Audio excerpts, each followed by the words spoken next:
والدین میرا نکاح کسی جگہ کرنا چاہتے تھے اور میں اس لڑکے کو پسند نہیں کرتی تھی، اور میرا ارادہ ہوا کہ جس وقت نکاح کے لیے مجھے کہا جائے گا میں انکار کر دوں گی، یعنی جب نکاح کے ٹائم پر مجھ سے پوچھنے آئیں گے میں انکار کر دوں گی۔ لیکن ہوا یہ، میں بیٹھی تھی تو اچانک بہت سارے لوگ آ گئے، نکاح نامہ میرے سامنے رکھا اور کہا یہاں سائن کر دو۔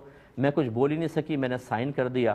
تو میں نے تو کچھ بولا ہی نہیں۔ اب بعد میں اس شخص کو پسند نہیں کرتی ہوں تو کیا میں رشتے سے انکار کر سکتی ہوں کہ نہیں؟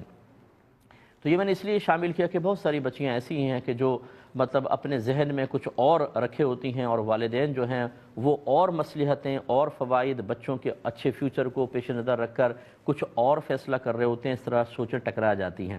پہلی بات تو یہ ہے کہ میں اکثر یہ کہتا ہوں والدین کو بھی کہ اپنے بچوں کے ساتھ اتنا کچھ دوستانہ معاملہ رکھیں کہ والدین کا روب بھی قائم رہے، لیکن بچے اپنے معافی ضمیر آپ کے سامنے بلا جھجک ذکر کر سکیں۔ ایسا نہیں کہ ہم ان باتوں کو سننے کے بعد فوراً انہیں بدتمیز، بے حیا، بے شرم کہنا شروع کر دیں۔ اس میں بچے پھر اپنے بات کو اپنے ماں باپ کے سامنے ذکر نہیں کر پاتے۔ پھر یہ ہوتا ہے کہ یا تو وہ جلتے کڑتے رہتے ہیں ساری زندگی، شادی کر لیتے ہیں اور جلتے کڑتے ہیں، اور یا پھر کوئی غلط قدم اٹھا لیتے ہیں کسی کے غلط مشورے کی بنا پر، اور وہ والدین کی بدنامی کا باعث بن جاتے ہیں۔ اسی لیے جیسے میں نے ابھی پچھلے مسئلے میں بھی عرض کیا تھا کہ ہمارا فقہ حنفی یہ کہتا ہے کہ ایک لڑکی اگر عاقلہ بالغہ ہے اور وہ کفو میں یعنی اپنے خاندان کے ہم پلہ لوگوں میں اپنی مرضی سے نکاح کرنا چاہے اور کر لے تو اس کا نکاح منعقد ہوگا۔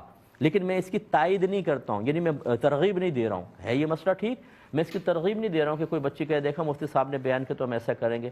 ہم ہمیشہ یہ کہتے ہیں کہ بچیوں کو اتنی معلومات نہیں ہوتی ہیں، آگے چل کے آپ کے لیے پرابلم کریٹ ہوگی، پھر والدین ناراض ہو کے پیچھے ہٹ جائیں گے، آپ کو نہ پیچھے سہارا نظر آئے گا نہ آگے نظر آئے گا، اور آپ لٹک جائیں گے اور زندگی بڑی کربناک ہو جاتی ہے۔ اس لیے والدین کو عزت دیں، احترام دیں۔ لیکن بہرحال والدین کے لیے یہ میں نے سمجھایا، میرے بھی بچے ہیں اور ہو سکتا ہے وہ سن بھی رہے ہوں، تو یہ نہیں ہے کہ آپ یہ کہیں دوسرے کے بچوں کو ایسا کر رہے ہیں۔ ہم بھی اپنے گھر میں شریعت کو الحمدللہ نافذ کیے ہوئے ہیں، اور میرے بچے میرے ساتھ فرینڈشپ ہے، ان کی روب و دبدبہ بھی ہے، اور اس کے علاوہ وہ اپنے معافی ضمیر بھی ذکر کر سکتے ہیں، ہم نے ان کو مجبور نہیں کیا۔ دوسری چیز بچوں کے بارے میں ہے کہ آپ مطلب یہ کہ کوشش یہ کیجئے کہ اپنے آپ کو اپنے والدین کی مرضی کے تابع رکھیں، اور ایسا ان کے ساتھ آپ بھی ایک ماحول بنائیں کہ اپنے معافی ضمیر انہیں ذکر کر دیں، تاکہ والدین آپ کی سوچ، آپ کی فکر، آپ کی پسند و ناپسند کو بھی پیش نظر رکھ کر آگے اقدامات کریں۔ لیکن اگر فرض کر لیں والدین کچھ اچھا سوچ کر کرتے ہیں تو آپ سرنڈر کر جائیں۔ سعادت مندی یہی ہے، اگر آپ سرکشی کریں گے بے برکتی پیدا ہوگی۔ اب جیسے یہ بچی نے پہلے منع نہیں کیا، یہ کہتی ہے جب نکاح ہونے لگے گا میں نے سوچا میں انکار کر دوں گی۔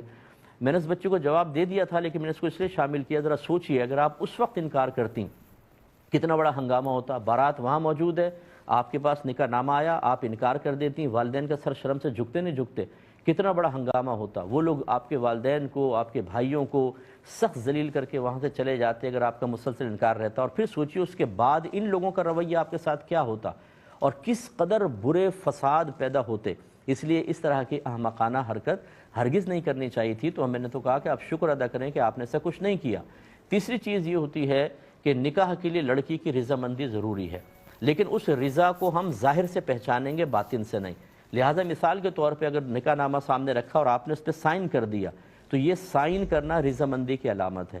یا لڑکی کو رخصت کرنے لگے، جیسے پہلے دور میں کوئی فارم وغیرہ تو فل ہوتا نہیں تھا، اور لڑکی چلی گئی، اس نے روکا نہیں، تو یہ اس کی رضا کی علامت ہے۔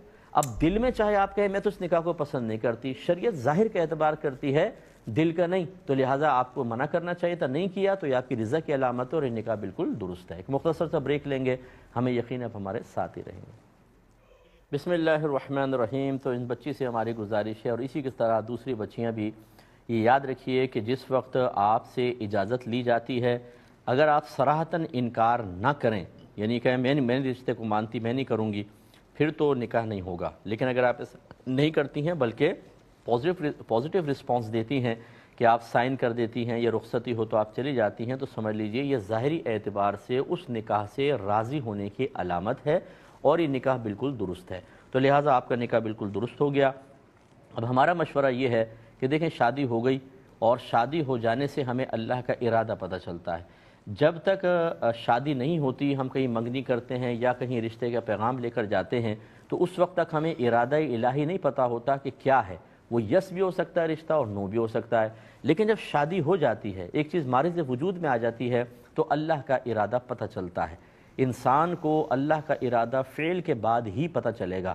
لہٰذا معلوم ہوا کہ اللہ تعالیٰ نے ازل سے فیصلہ کیا تھا کہ آپ کا اس شخص کے ساتھ نکاح ہو۔ اب ہمارا مشورہ ایسی بچیوں کے لیے جن کو شوہر پسند نہیں ہے، خدا را اپنے والدین کی عزت کا خیال رکھتے ہوئے اور یہ سوچ کر کہ اب اللہ کا ارادہ مجھ پر ظاہر ہو چکا ہے کہ اللہ نے ارادہ فرمایا تھا کہ یہی میرا شوہر ہو، تو میں اپنے اللہ کی رضا پر راضی ہوں۔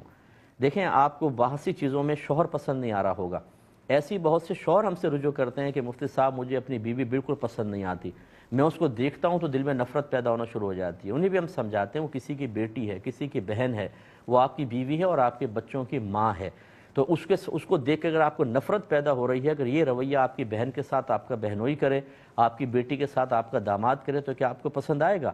نہیں آئے گا۔ تو اس لیے اپنے جذبات کو آپ کنٹرول میں کریں۔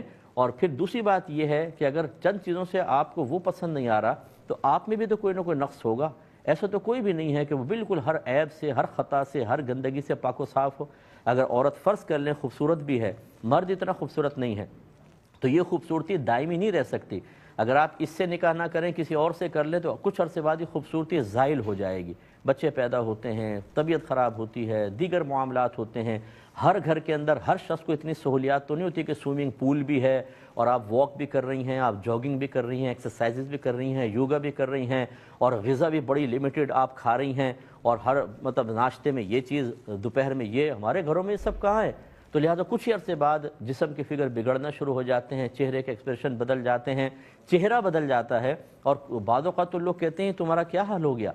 تو پھر غور کیجئے، کسی سے بھی آپ کا نکاح ہوتا ہے، یہ معاملہ ہو سکتا تھا۔ تو بہت سی چیزیں اگر ابھی نہیں ہیں، بعد میں خراب ہوں گی، یا ابھی بھی خرابی ہیں، تو مرد عورت دونوں کو چاہیے کہ اپنے بارے میں غور کریں کہ کچھ کمی کے ساتھ اگر فریق ثانی مجھے قبول کر رہا ہے تو اس کی کچھ کمی کے ساتھ مجھے بھی اسے قبول کرنا چاہیے، اور اپنے بچوں کے لیے اپنی خواہشات کو قربان کر کے اب اچھے ماں باپ بنیں، تاکہ آپ کے بچے آپ کو رول ماڈل بنا دیکھیں، آپ کو رول ماڈل بنائیں، آپ کو آبزرو جب وہ کریں تو آپ سے پازیٹیو چیزیں ان کو ملیں۔ یہ نہیں کہ آپ جلتے کڑتے رہیں اور پھر اپنے بچوں کے سامنے بھی اس کا اظہار کریں، تو پھر آپ کے بچے جو ہیں وہ بھی مطلب یہ کہ اسی طریقے سے اپنے شریک حیات کے بارے میں منفی ذہن بنا لیں گے۔